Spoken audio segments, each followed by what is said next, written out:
my beautiful budding bakers. Boom, boom, boom, boom, boom. It is Halloween week. I hope you are feeling bloody amazing today, because we're going to have a bloody great class. It's going to be a great crack. Now, I've given you a couple of hints. Have you any idea what we're doing today? We are doing some bloody gorgeous cupcakes. That's what we're doing. Bloody gorgeous cupcakes. So we have in front of us a selection.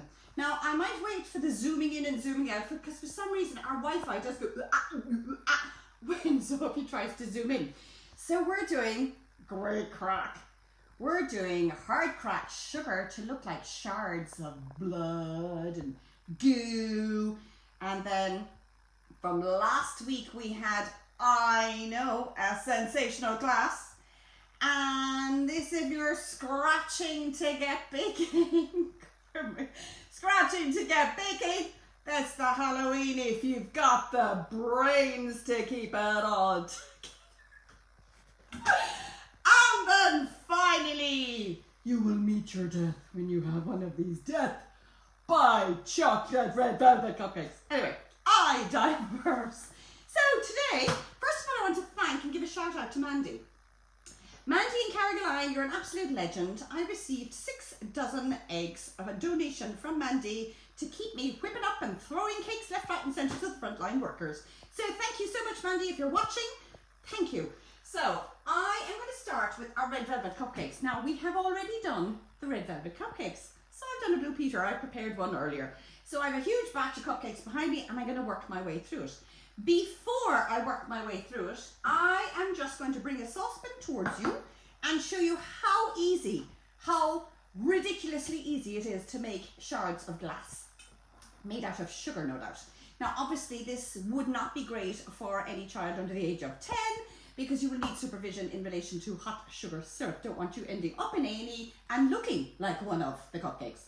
So in the bowl, we have got, what have we got? We have got sugar, we have got water, and we have got glucose syrup. So we have 175 grams of caster sugar. We have got 60 grams of water, and we have 135 grams of glucose. So in that goes into my saucepan like a lovely soup, and I'm going to turn that on. The reason I'm going to turn that on, as I'm chatting, this is going to be cooking away.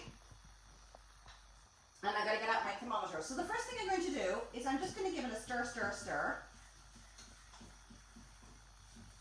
Make sure all the sugar, in fact, take it off the heat and then I can show you. So all it is you've got this gloopy consistency of your sugar, your glucose, and your water. Okay, and I'm going to give this stir, stir, stir, stir, stir until it's completely mixed in. So it looks like wallpaper paste. Okay, that's all I'm doing. Stir, stir, stir, bum, bum, onto my pot, and I'm not going to stir that for at least 8 minutes. I will swirl the pot because if there are any hot spots, I'm going to prevent the caramel from forming dark chocolate brown and burning on me. So that is bubbling away. One of the things I need is my thermometer. Today, lads, I have a battery in my thermometer. So the thermometer works by literally turning it on, and I'm going to use that into my sugar stock syrup until it hits 145, 150, which is about 300 for the hard crack stage. As I said, we're going to have great crack today, and that's what we're doing this morning. So that's going to bubble, bubble away. Before I forget and digress, I nearly forgot 2 seconds. Just before that starts to get interesting, I have a little pot and a pastry brush. You can hear that. I am running around the rim, not me myself, the pastry brush is running around my saucepan, and the reason I am soaking it in water and just going to the rim, the edge of the sugar stock syrup, because what I want to do is prevent any sugar crystals from forming and ruining your beautiful hard crack sugar. And I'm also getting a facial at the same time. Probably health and safety would have a nosebleed with my head hovering over a saucepan. So there we have. So I'm going to leave that for, I'll set the timer for 6 minutes and then I'll check, turn it down a little bit because what I don't want, I want it to bubble and bubble, but I don't want it to turn into caramel. So I have whipped up our buttercream. So I'm going to post up the recipe that we've had with our red velvet, and I've also got the delicious, yummy vanilla buttercream that I do as well, and I have that prepared. So one of the things I'm going to start with is my piping bag. I am squeezing the center because that creates pressure, and I'm just going to twist it. And then I'm just creating a big swirl of buttercream. So that's the start of our cupcake. Now, this is where our shards of sugar have gone to the hard crack stage. You must leave this at least 2, if not 3 hours to go rock hard. It is absolutely delicious.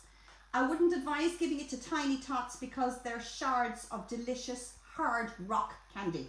Fantastic for older kids. So with a few shards, I'm going to strategically stab my cupcake. And this is so effective. So let's go for the 3. I might even do a bit of crushed and a few pieces of maybe crushed. You can see that. Now, one of the things I did was you can get corn syrup, or you could even get golden syrup. You can add food coloring, and it's almost like a piping gel consistency, and you can splatter it on your cupcake. But there isn't any real taste to that. So my blood is made up of 2 to 3 tablespoons of raspberry jam. I've added a tablespoon of water, and I've just put it into the microwave for about 20-30 seconds to warm it, pushed it through a sieve, and I've made my blood. Blood, I tell you, So all I'm doing is I am going to dribble, you can see some of that yummy blood on top of the cupcake, just to give the effect. The other thing I'm not particularly keen on is the taste, the artificial taste of your food dye when it's mixed with your syrups or golden syrup. I just prefer the bite of the raspberry. You can certainly do this with pureed fruit if you're going to do pureed raspberry, but it's really, really sharp, whereas the jam has a sweetness and it just complements the icing. So this is where I am looking at this upside down, so I'm going to turn it around just to see what I've done. Lads, we need to get more gore. More gore! Blood, blood everywhere. Dribble it down a shard. Maybe another one on here. And I can hear my little pot bubbling away. I'm just going to give it a quick look.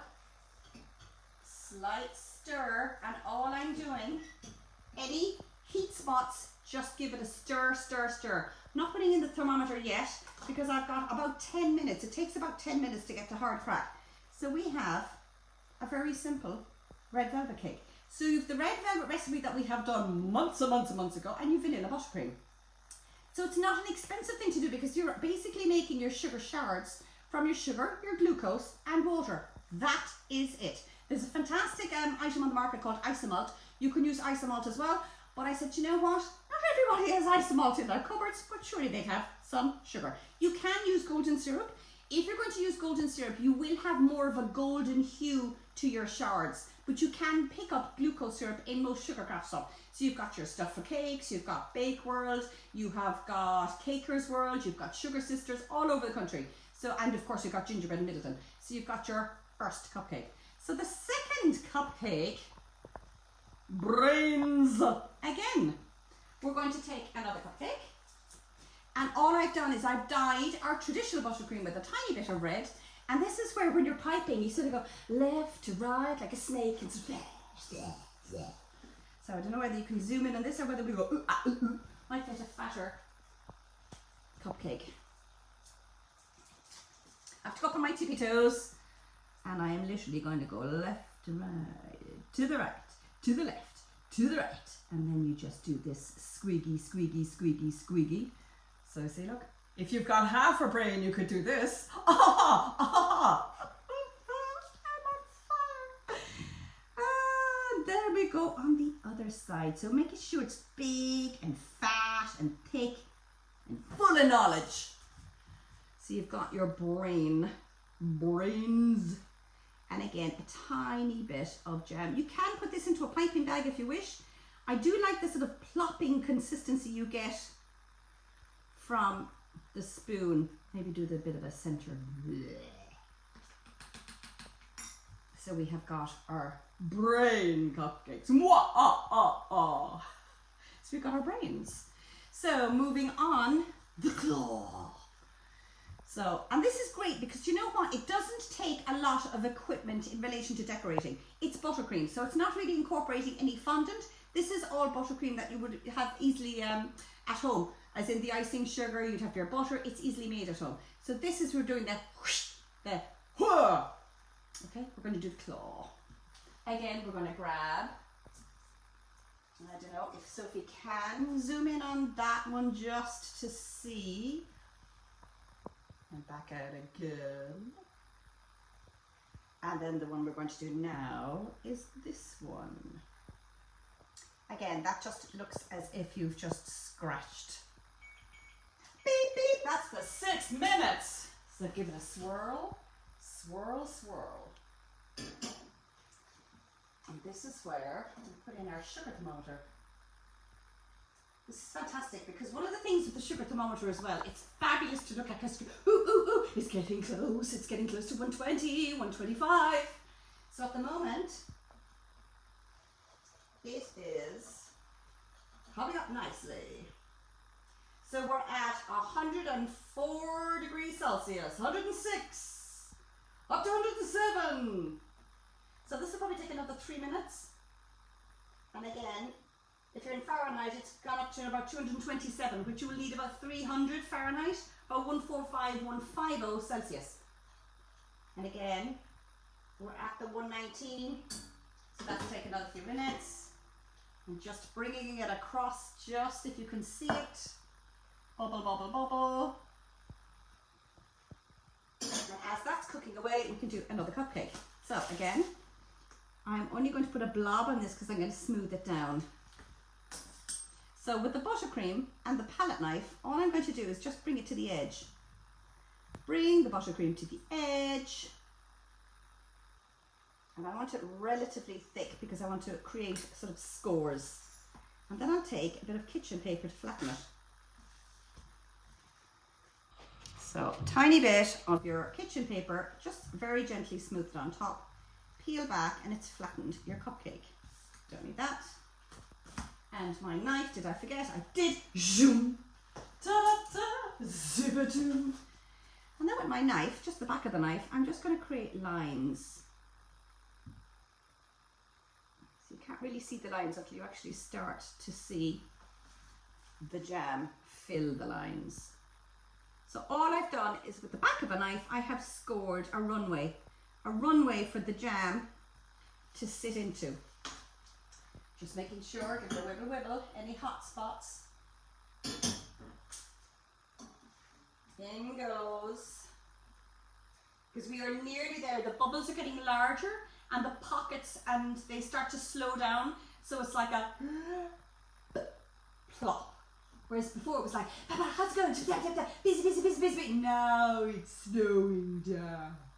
So when you're looking at the bubbles, you'll know you're on the right track because everything slows down. The bubble just begin to bubble. So when you're there, again, as I'm doing it, just giving it a swirl.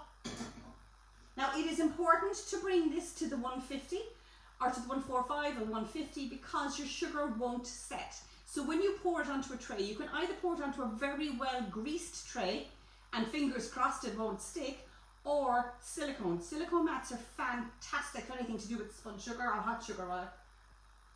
We are now up at the 130, which is basically at nearly 266. So you have another few minutes. I'm going to turn it down at this stage because I don't want it to go brown.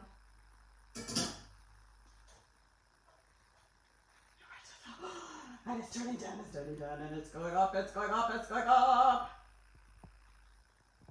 And we've got 300. Now I'm going to give it a swirl, swirl, swirl, swirl.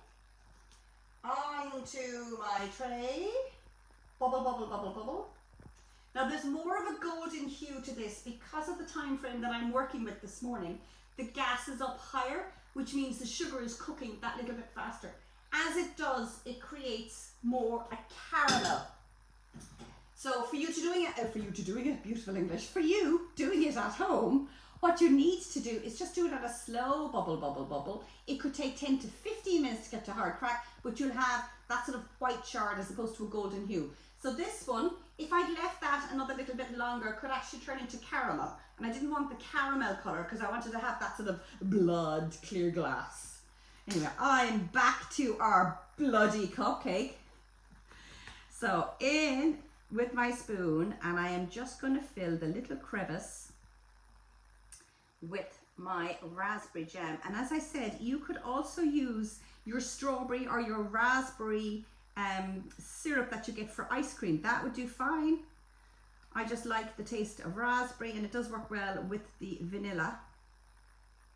And you have got your scratched, bloodied cupcake. Ooh, says she putting her finger into her cupcake. Lads, so you've got whoosh, whoosh, whoosh. See, you've got your scratchy baby. Now, moving on, this is very simple because we've done this last week. We did this with our chocolate, but it just goes to show keeping your chocolate stored in a dry box for your event of your Halloween, could be Christmas. We've loads of things for Christmas, but with Halloween, you just get another cupcake and squeeze out a blob of buttercream, and we're doing the same thing again because I'm not really particularly fussy when it comes to the eyeball, because the eyeball is going to cover the center of the cupcake, so you're not going to see it. So just give it a bit of a smear, and then we sit our eyeball from last week, and then just to create a lovely bloody effect, again, very quick once you've already got your molds and your pieces in place. And again, blah, blah, blah. Whoa, whoa. And you've got your eyeball. Bloody eyeball. Bloody, bloody, bloody. So you've got your eyeball. And then one of the things we did as well last week is we did our tombstone. So with the tombstone, obviously that's just a chocolate slab. But what I loved was because obviously you can use your crushed Oreos. Crushed Oreos gives that fantastic earthy look, and it looks like as if it's the graveyard. But there is something sort of sinister about the dark purple black colours. So in order to get that, I don't know if you can even see that colour, but in order to get that, so you'll get this fabulous purple, dark, sort of haunting colours. And what I've done is I have used my Super Buddies Vera, her dried blackberries. So Vera has dried fruit, so make sure you look up on her web, because in relation to cupcakes in general, if you didn't want to do red velvet, for every 10 grams of dried fruit would represent sort of 100 grams of fresh fruit. This is where I would blitz the bejeenie out of them, and I put them into a vanilla cupcake. And what I mean beat the Jamie out of them, I will get some, put them in a bag, and I do bang, bang, bang, bang, bang, bang, bang, bang, bang, bang, bang. Although, funny enough, in our house when we're doing savoury and when it's chicken, we call it bang, bang chicken, because when the kids were little, they had great fun banging the living daylights out of the chicken. So that's why in our house it's called bang, bang chicken. Oh, is it an oriental dish? No, it's because we beat the living daylights out of our chicken.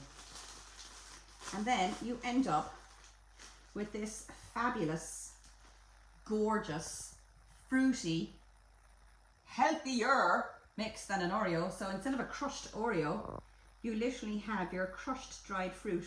This, as I mentioned, is fantastic blended through your vanilla cupcake, because not only does it give it a completely different hue of colour, so the colour changes and it's haunting, it's cool, and then you've got pockets and flecks of the blackberry through the sponge as well, but it's a dream to work with. So make sure you have a look at Vera's website just in relation to cupcakes and having something fun.